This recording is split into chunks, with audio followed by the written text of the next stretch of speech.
नमस्कार, मैं हूं आपके साथ मयंक मिश्रा। आज 26 तारीख है और देखिए इस वक्त की बेहद अहम खबर।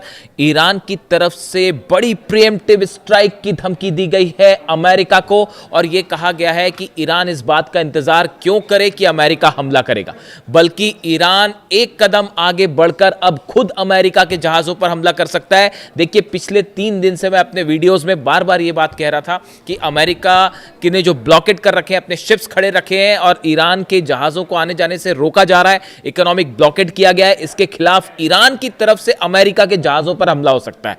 मैं पिछले 3 दिन से लगातार यह आशंका जता रहा था और अब ईरान के उप विदेश मंत्री की तरफ से यह बयान सामने आ गया है। देखिए, the tension between the United States and Iran are escalating after Iran's deputy foreign minister Kazem Gharibabadi said Tehran has the right to take preemptive action instead of waiting for US to attack.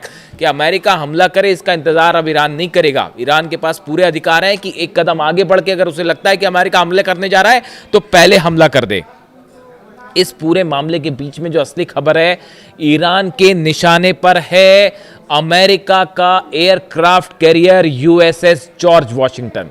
ये वो aircraft carrier है जो Abraham Lincoln जब यहां से भाग गया, या ये कहें कि वापस चला गया, क्योंकि उसके सैनिक तो वहाँ पर सुसाइड कर रहे थे, ईरान के खिलाफ जंग करने की हालत में नहीं थे, उस पर खाना ख़त्म हो गया था, यानी तमाम ऐसी दिक्कतें थीं कि यूएसएस अब्राहम लिंकन जो है वो ईरान के खिलाफ जंग करने की हालत में नहीं था और उसको लेकर अमेरिका के रक्षा मंत्री भयंकर निशाने पे अमेरिका में, उसको वहाँ से हटाया गया। उसके बदले फिर जो है यूएसएस जॉर्ज वॉशिंगटन को भेजा गया।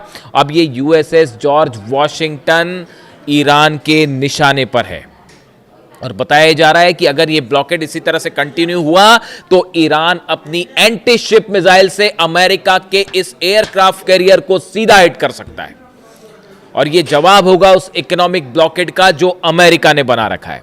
देखिए, गरीबाबादी साहब जो ईरान के उप विदेश मंत्री, इनकी तरफ से एक और बयान है। He also stated that the temporary Iran Oman shipping arrangement does not mean the straight of Hormuz will open immediately. उन्होंने ये कहा कि ओमान के साथ हमने आने जाने को, जहाज़ों के आने जाने को लेकर जो कुछ नियम कायदों पर हमारी चर्चा हुई है और एक सहमति सी बनी है, इसका मतलब ये कतई नहीं है कि हॉर्मुज जो है वो खुलने जा रहा है।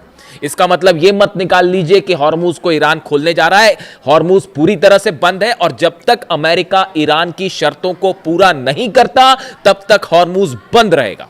पिछले 48 घंटों में सिर्फ एक जहाज पार हुआ है हॉर्मुज से।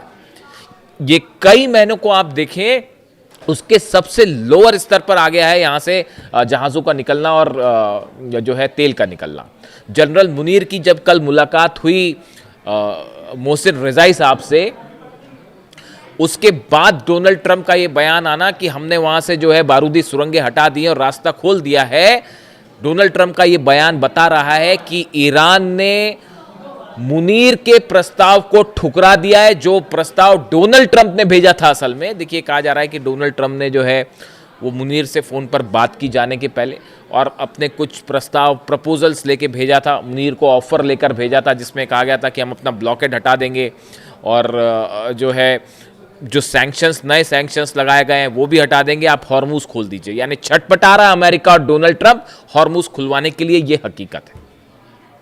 और जब मिलिट्री पे आप नहीं हरा पाए, देखिए ये इकोनॉमिक ब्लॉकेड हुआ क्यों? क्योंकि पूरी दुनिया के सामने ये सच सामने आ गया कि अमेरिका की नेवी, ईरान, अमेरिका की नेवी, अमेरिका की फोर्सेस, अमेरिका की सेनाएं, अमेरिका के जहाज, अमेरिका के फाइटर जेट ईरान को नहीं हरा सकते, बल्कि ईरान भारी पड़ गया है।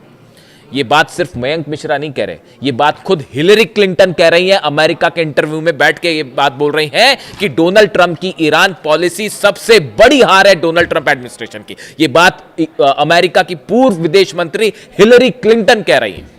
तो मेरे ऊपर कभी कभी आरोप लगते हैं कि आप जो है ईरान को फेवर कर रहे हैं, ऐसा बिल्कुल नहीं है। मेरा काम है आप तक सच पहुंचाना। मिलिट्री स्ट्राइक छोड़ के इकोनॉमिक ब्लॉकेड इसलिए किया गया क्योंकि यह जंग अमेरिका हारा है। मिलिट्री के स्तर पर भयंकर नुकसान हुआ है अमेरिका को और अब वो धीरे धीरे डिटेल्स निकल के सामने आ रहे हैं। जॉर्डन में बेसिस तबाह है, बहरीन में बेसिस तबाह है, कुवैत में बेसिस तबाह है। इसके अलावा आप देखिए सीआईए के कई सारे हेडक्वार्टर्स जो है वो हिट कर दिए गए। अब उसका नुकसान धीरे धीरे निकल के सामने आ रहा है। पिछली बार 40-42 प्लेन गिर गए थे, इस बार फिर जो है बताया जा रहा है कि बड़ी संख्या में F-15 जेट्स जो है वो तबाह हो गए। अरब की आप रक्षा नहीं कर पा रहे हैं। अब जो है वो अमेरिका एक कोशिश कर रहा है कि किसी तरह से हूती के हमले रुकवाए जाएं अरब पर। किसके कहने पर सऊदी ने अटैक किया था? अमेरिका के कहने पर। जो सना में इंटरनेशनल एयरपोर्ट पर जो ईरान का प्लेन उतर रहा था उस पर सऊदी ने यह कहकर हमला किया कि साहब जो है उससे हथियार उतर रहे हैं।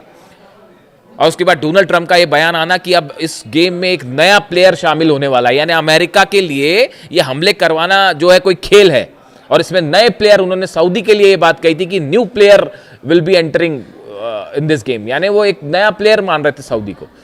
और जैसे तमाम एक्सपर्ट बताते हैं कि अमेरिका की बात मान के सऊदी ने स्ट्राइक कर दी और अब हालात यह है कि हूती को भी नहीं हरा पा रहे। ईरान तो छोड़ दीजिए, ईरान तो बड़ी दूर की बात है, हूती ने कल फिर एक जहाज ठोक दिया सऊदी का, और वो भी मिसाइल मार के, वो ड्रोन भी नहीं, मिसाइल स्ट्राइक हुई। अमेरिका के अब्राहम टैंक्स जो हैं यमन में, अमेरिका के अब्राहम टैंक्स हैं जो कि सऊदी को दिए गए, सऊदी ने ही वो यमन की सेना को दिए, उस टैंक के ठीक ऊपर जो है वो ड्रोन स्ट्राइक करी हूती ने और वो पूरा टैंक तबाह हुआ, उसके अंदर धमाका हुआ, उसकी तस्वीरें वायरल है। यानी आप देखिए अमेरिका की जो मिलिट्री पॉलिसी है इसकी धज्जियां उड़ा दी है ईरान ने। और जब ये कुछ नहीं कर पाए तब ये इकोनॉमिक ब्लॉकेड वाला खेल शुरू हुआ कि इकोनॉमी को रोकने की कोशिश करेंगे। असल में इसके पीछे अमेरिका की और अमेरिका की मिलिट्री की बहुत बड़ी करारी हार छुपी हुई है। तमाम दुनिया के एक्सपर्ट्स ये राय रख रहे हैं और अमेरिकन्स भी इस राय को रख रहे हैं। सीनेट में बात कही जा रही है, अमेरिका के सांसद आरोप लगा रहे हैं कि डोनाल्ड ट्रंप आप ये जंग हार चुके हैं, आपने अमेरिका का सबसे बड़ा नुकसान कर दिया है। ये बात मैं नहीं कह रहा, मैंने तो ये बात उसी दिन कही थी जिस दिन अली खामनेई साहब का असैसिनेशन हुआ था। 28 तारीख को जो मेरा पहला वीडियो बना था उस वीडियो में मैंने कहा था कि अली खामनेई साहब को अपने असैसिनेट कर दिया। ये असैसिनेशन का नतीजा ये होगा कि अमेरिका ये जंग हारेगा। अली खामनेई साहब के पर हमले का मतलब ये होगा कि अमेरिकन जो हेजेमनी है, सुपर पावर की इमेज है, वो तार तार हो जाएगी। इस हमले का मतलब यह होगा कि अब ईरान एक नया सुपर पावर बनेगा। आज मैं आपको डंके की चोट पर यह बात कह रहा हूं। आपको क्या लगता है ये वॉर रुकने के बाद क्या जंग रुक जाएगी? हर क्षेत्र में ईरान में तेजी से डेवलपमेंट होगा। जब तक ईरान के ऊपर सैंक्शंस नहीं हटेंगे ये जंग नहीं रुकने वाली। और आप देख लीजिएगा कोई चारा नहीं है ईरान के तेल को फ्री करने के अलावा। वो जमाने चले गए जब एक देश दूसरे देश को दबाता था, उस पर मिलिट्री एक्शन करता था। ये ईरान के साथ संभव ही नहीं है। रूस और चीन पीछे आके खड़े हो गए। तमाम देश जिसके ऊपर डोनाल्ड ट्रंप सैंक्शंस लगा रहे हैं सबका गुस्सा फूट रहा है। यहां तक कि कनाडा ने भी ईरान के स्टाइल में जवाब दे दिया डोनाल्ड ट्रंप को कि टैरिफ का बदला टैरिफ होगा। 50% तुमने टैरिफ लगाया, 50% हम भी तुम पर टैरिफ लगाना चाह रहे हैं। मिलिट्री हार हो रही है, इकोनॉमिक पॉलिसीज की हार हो रही है, टैरिफ की हार हो रही है। खुद सुप्रीम कोर्ट टैरिफ को इलीगल बता चुका है। रशिया चाइना ने कह दिया हम तुम्हारा जो सैंक्शंस लगा रहे हो आप ईरान के ऊपर, हम उसको मानेंगे ही नहीं। ये तो हालात है। अब ऐसे में चेतावनी आई है ईरान की कि अपना यूएसएस जो जॉर्ज वॉशिंगटन है एयरक्राफ्ट कैरियर, वो निशाने पर है, बचा के रखना उसको। और गरीबाबादी जो है विदेश उप विदेश मंत्री वो भी कह रहे हैं want that the waterway could remain closed if Iran's conditions are not met. अगर ईरान की शर्तें पूरी नहीं की गई हमेशा बंद रखेंगे हॉर्मुज को। और लंबी हम लड़ाई करने के लिए, इकोनॉमिक आपका वॉर जो है चलता रही है, हम 2 साल तक लड़ने के लिए तैयार हैं। ये सोच रहे थे अमेरिका की ईरान डर जाएगा और समझौता कर लेगा, उन्होंने कह दिया हम 2 साल तक आपका ये जो इकोनॉमिक ब्लॉकेड हम झेलने के लिए तैयार है, देख लेंगे जो भी वॉर होगा वो देख लेंगे। अब ये यूएसएस जॉर्ज वॉशिंगटन है, ये निशाने पर है। ये खबरें खुफिया सोर्सेज से डिफेंस इंडस्ट्रीज जो होती है उसमें वायरल है। अमेरिका का वो एयरक्राफ्ट कैरियर है जो न्यूक्लियर एनर्जी से चलता है। इसमें 2 रिएक्टर्स हैं, इसकी वजह से इसको फ्यूल की ज़रूरत नहीं पड़ती। ये काफ़ी लंबे समय तक चल सकता है।